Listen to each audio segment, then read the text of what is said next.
jam hiramon bandiraɓe sehlaɓe heɗotoɓe radio jowol sare en garti hannde oɗo ñalawma alarba hawri ko nogas goo lewru février hitande ujunnaji ɗiɗi e nogas nayyi habaruji moon e ɗemgal Pulaar titruji men mawɗi guidoɗen ko toon to États-Unis men jaa toon to Washington ƴeewen kadi hono kamɓe républicain ji hol feere mabɓe o e yidde mabɓe continti empêché Joe Biden tawde moɓe joguino mo mbino henne ko kañum woni joguiɗo habaruji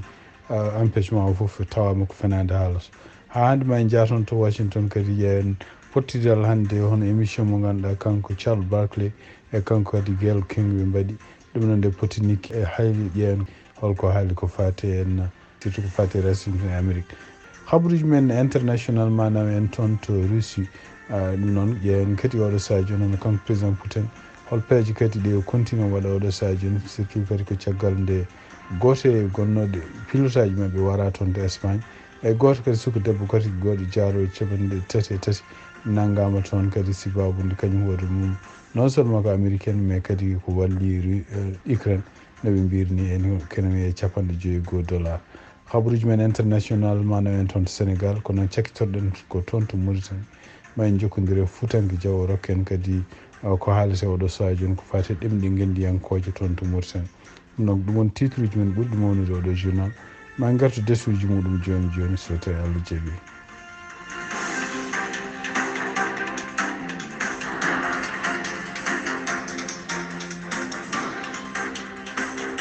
bandiraɓe sehlaɓe heɗotoɓe radio jowol sare jaam hiire moon toon to Washington ene wayno ko kamɓe républicain ji guila ɓe keftiti majorité toon to sud représentant ji anni maɓe wonno ko oɗo saha wadde empêché hono président Joe Biden ɗum noon ko noɓe mbirno ni eɓe joguino ko neɗɗo informant ɗum noon ko neɗɗo kalto kadi ko neɗɗo mo ganduɗa liggodirɗo FBI wadde muɗum kadi wiide biiɗi wonde ko kañum hoore mum ne jogui preuve aji wonde ko kanko président Joe Biden nde woni nden vice président Barack Obama nde o walli ɓiyi ko biyeteɗo Hunter Biden surtout yen business aji ɗi joguino toon to Ukraine kono ene wayno yentere ɓennude nde hono oɗon moɓe mbino wonde ko kañum hoore mum ene jogui ngal ɗon seedantagal kañum hoore mum famni wonde procureur walla FBI wonde kala ko haalano e président Joe Biden ko fenade ko kañum tan waɗi ɗum e caggal muɗum ni ene wayno ko oɗo saha joni hono kamɓe républicain ji eɓe continue yidde wadde empêchement président Joe Biden ɗum woni hannde ɓe gaddino hono miñum biyeteɗo James Biden namdade ɗum kadi kañum hoore mum est ce que business aji muɗum ndi hono kanko président Joe Biden e junggo makko yen ɗumini o walli miñiraɗo ɗum noon e nder seedantagal jaltugal toon to jokkodiral ma hakkude kanko miñum Joe Biden o e kamɓe républicain ji ene wayno ko ɗon haalni wi ko président Joe Biden nde woni congrès e hande woni vice président nde junggo muɗum meeɗani yentude business aji muɗum kanko James Biden o e kadi ene wayno oɗo saha joni hono kamɓe républicain ji ɓe goni koye fuɗɗade jogade caɗele seeɗa holko ɓe jogori haalande peuple américain tawde moɓe mbino woni seede mabɓe o mo mbino kadi ko neɗɗo mon ganduɗa koolaɗo koye muɗum ɓe pawi pour wadde empêché Joe Biden ane wayno ko oɗon tawama oɗo saha joni ko haala ko foof fenade kanko noon biyeteɗo Jim Jordan e nder haalluji ɗi o haalde CNN o wi wonde ko hay sindu ko on tawama ko fenade kamɓe koɓe jogui habaruji ɓe jogui ɗi ɓe continue empêchement o siftini ɗon tan e tugnade kadi CNN ko haali ene wayno ko guila oɗo rusinaji moɓe mbiyata informant o guila affaire mum yaltan ene wayno ko kamɓe républicain ji ko ɓuuri hen hewde mabɓe ene wayno ko ene jogui sikkitare no fewi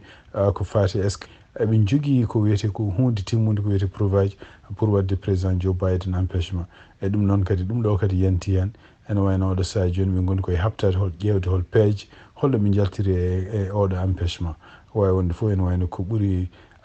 teskitede tan ko kamɓe ardiɓe oɗo enquête surtout kanko Jim Jordan eɓene continue hande ɓe mbiya wonde koɓe continueɓe enquête mabɓe ha hande toon to Washington kadi e tugnade kadi habaruji jaltuɗi toon hono kanko ancien président Donald Trump ɗum noon jafoɗon toon to New York ancien président Donald Trump e nder ɗaɓɓade nde waɗi kadi o ñaguima hono juge mo ganduɗa fawi makko yo yoɓa 350 million ɗum noon ko gueɗe ɗe ganduɗa fraude aji ɗi o tawa o waɗa business aji makko toon to New York o ñaguima kanko no juge o yo tin dartinna hono ko wiyete no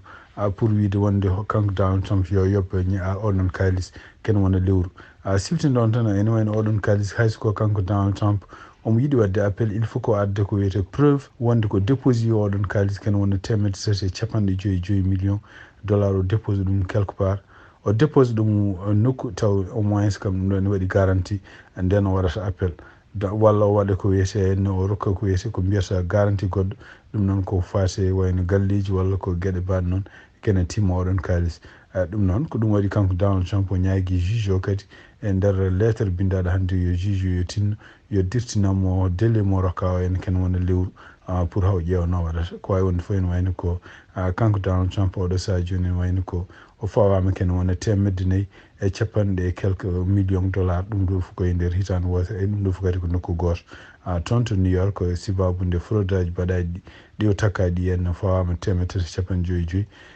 toon kadi to New York ene wayno kadi debbo goto biyete E.G. Carroll kañum hoore mum wiide wonde ko mimino ɗum guila nde wonani président e kadi o bonni inde mum onne kadi ne wayno fayimo o fawamo ken wona 1.75 millions oɗo kalis fof ene wayno ko oɗo saaha joni hono kanko Donald Trump nder ko yalti habruji ene wayno o alana ɗum peeje holno yoɓirta oɗo kalis kono ko wawi wonde o waɗi kam demande fade juge o yo dirtin délai o pour beela mo wawa fewjande au moins kam ken wona 1.750 millions ɗi kadi caggal muɗum beela kadi omo wawa wadde appel ha hande toon to Washington e nder émission kesso mo ganduɗa hen CNN uddi yamiri ɗum si émission o noon ko kanko biyeteɗo Gayle King e kadi kanko biyete Charles Barkley Gayle King noon ko sehil Oprah Winfrey ɗum noon ko neɗɗo kadi célébrité gonɗa jognoɗo émission ngaji mum Charles Barkley noon ene wayno ko wonandi yaɓannoɓe basket ko kañum hoore mum ko neɗɗo juwannoɗo basketball ɗum noon ko Tom Michael Jordan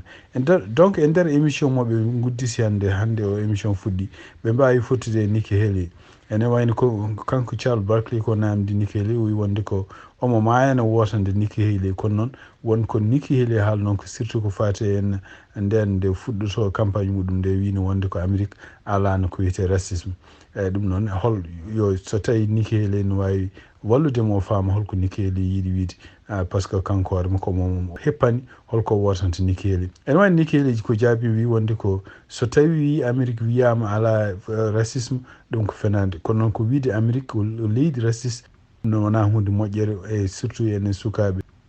janggoɓe e sukaɓe kadi mawnoɓe kadi ene wayno ko so tawi gongira e gonga Amérique ko leydi racisme wonno kanko Nikki Haley no wirini yummakko e bammakko mbawano wurde e wuuro ɗo jibinaɗo e kanko hoore makko kadi o wawano miijade wonde gouverneur donc kanko Nikki Haley e nder haalluji mabɓe jewte mabɓe ɗe o haali haalluji kewɗi o yenni hen Donald Trump surtout o haali hen wonde ko Donald Trump ko neɗɗo mo ganduɗa en haalata jamais gueɗe ɗe ganduɗa en ene woƴƴi leydi ndi surtout gueɗe ko fate frontiére gueɗe ko fate en société yimɓe caɗele yimɓe jogui ko fate gurdam gueɗe ɗe ganduɗa ko fate en américain ji d'une façon générale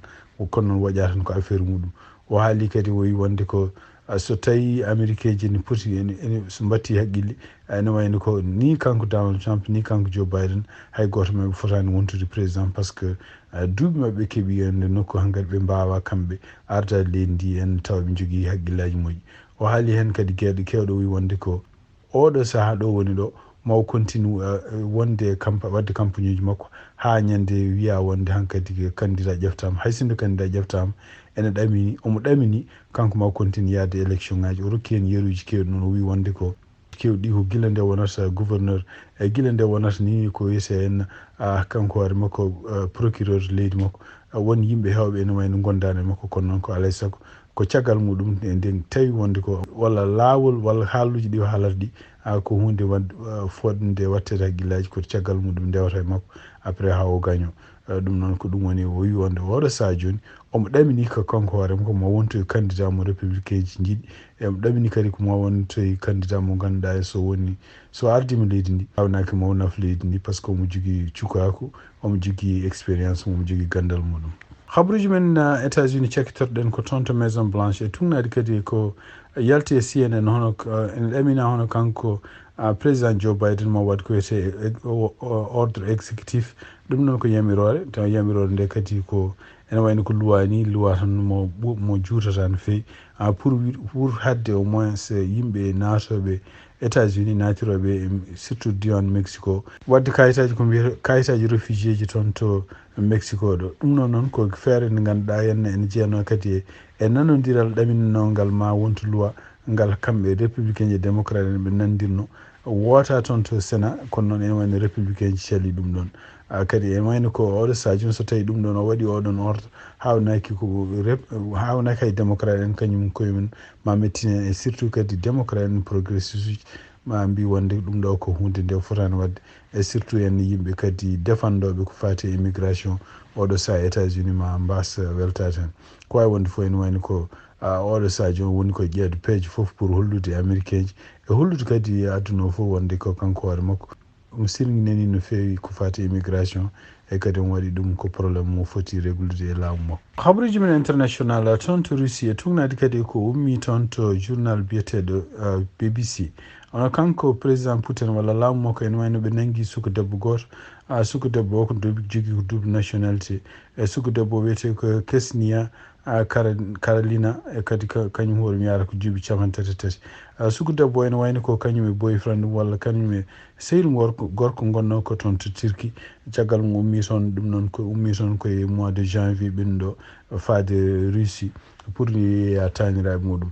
kanko suka debbo o jogui ko nationalité américaine o jogui kadi nationalité Russie kono ene wayno nde yetti toon nde en tugnade kadi habaruji gommiri toon wona kanko suka debbo o nangga oɗo sahaji omono nangga omono soka ko nanguira tugnade habaruji ha hande to BBC wiri ɓe mbi wonde ko Russie wimo wonde ko janfiɗo leydi Russie sababu nde o rokki walla o walli ken wona $51 o walli ɗum leydi Ukraine wallude Ukraine donc ene yiya hen inde makko yalti hen o walli ken wona $51 donc ɗum woni oɗo sahaji omono nangga toon to Russie wiya wonde ko o janfima leydi Russie e konngol noon kanko sehil makko gorko biyeteɗo Chris Van wi wonde ko ene wayno ko Amérique il faut ko wallam o yalta kanko oɗo debbo o yalti ummo toon to Russie siftinde on tan ko balɗe ɓennuɗe toon kamɓe Russie naɓe kadi ɓe goni koye sunare sababude Alex Navalny kañum hoore mum mayde mum toon e kaso e kadi on wayno oɗo saha joni américain ji ɗiɗo nen toon coka taw mbiɗumen wonde ko natɓe leydi Russie sababude wadde espionnage donc oɗo debbo kadi yanti hen soko debbo jaarowo e duuɓi 33 ɗum ɗo fof ko hunde nde ganduɗa henna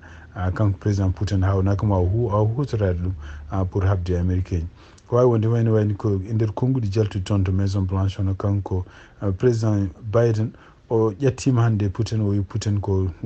ala haqqille ko waɗata ko ɗum noon ene wayno kadi e nder konnguɗi jaltuɗi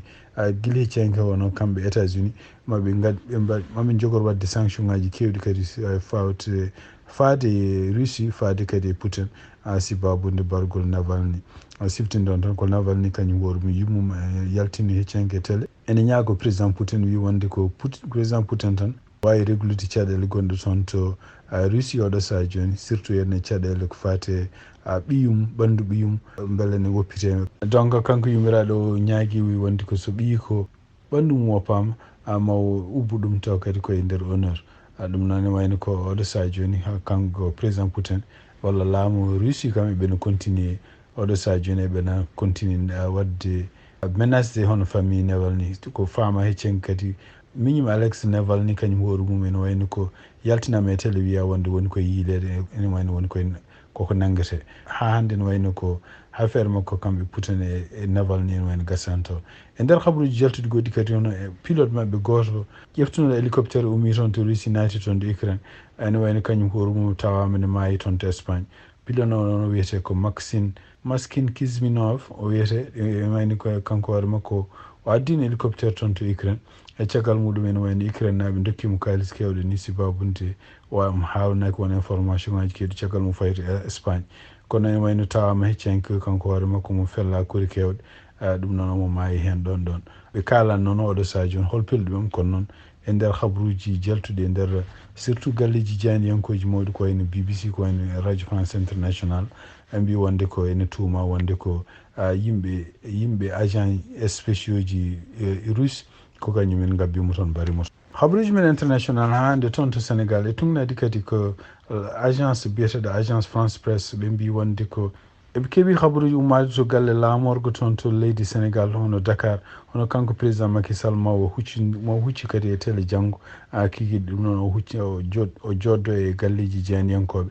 taw ɗiɗon galleji ne jeeya hen radio télévision Sénégal ɗum noon kadi ko konngol ummade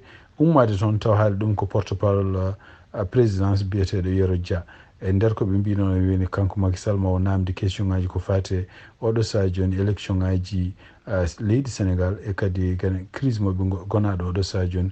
ko fate en ɗiɗon élection ngaji ɗum noon ko ɗiɗo habruji kamɓe agence France Presse ɓe keeɓi ɗum ko ñande alarba hande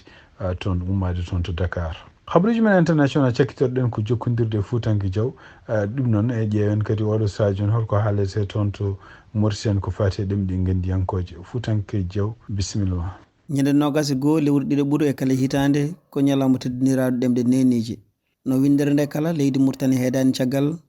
ñalawma o mawninama. Bocar Amadou Ba ko gardiɗo fedde foyre ɓamtare Pulaar ƴetti haala makko ko musidɗo men Tidiane Niang. jarama musidɗo radio Jol Sare mi salmini on ene wayno hannde gonɗen ɗo koye ñalawma mawɗo ñalawma badanaɗo ɗemɗe neniji ɗemgal ene fof eɗen gandi fayida mum sibu leñol fof heewi innirade ko ɗemgal mum ɗemgal woni fittande leñol ene heewirade sibu ɗemgal so majji leñol majji e ɗum ɗon noon ne wayno nguɗo ndawgo ko fedde wiyeten UNESCO kañum felliti waɗande ɗum ɗemgal ñalawma hirade ujunere temedde jeenayyi capanɗe jeenayyi e jeenayyi ñalawma fuɗɗi mawninade ko hirade ujunaji ɗiɗi 2000 ewa guila nden noon ñalawma nde arti kala lewɗele aduna ɗe fof e yantude UNESCO ene mawnina ñalawma o beele yimɓeɓe gartira haqqillaji mumen e ɗemɗe neniji ɗe ɗemɗe ɗe fof ko ngaalu winderde ene moƴƴi ene poti ɓamtede ene poti hornede ɓamtare Pulaar e pelle ɓiɓɓe yummiraɓe soninke e wolof ene kewi mawninde ñalawma o no windere nde mawnirta ɗum ni lowde hen ko caɗele ɗemɗe meɗen e nder leydi meɗen ko ɗum waɗi e duuɓi ɓenni ɗi fof tewneɗen ko hujjaji kewɗen hollidde ko yo ɗemɗe ɗe law ɗum ɗe mbatta hutorede no ɗemɗe gollorteɗe ɗum e nder leydi ɗum toɓɓere ɗimmere nde koye meeɗino heɓnude ɗemɗe ɗe to godi hiraɓe ujunere temedde jeetati ha capanɗe jeetati e jeetati caggal ɗum ɗe laamu woppi fusiduyal ɗemɗe cosanongal ngal koye fawade ngoɗo humpude andude nafoore wonde hen addani en toɓɓere ɗimmere nde wiide yo ɗemɗe ɗe gartire e nder jangde école aji leydi ndi beele sukaɓe ɓe goto hen foof ene wawa faggorade gandal e ɗemgal muɗum ngal famata ngal mawni hikka noon kadi worani ngal ha hande hujji men ɓurɗe tewɗiɗo ko ɗemɗe ɗe lawɗin toɓɓere ɗimmere nde ko duɗal ɗemɗe cosangal ngal yo laamu rokku ɗum ngaalu jommu rokka ɗum wellitare wawde siilude ko halfina ko ƴettude ɗum wiyete décret d' application ngaji wonɗe kuule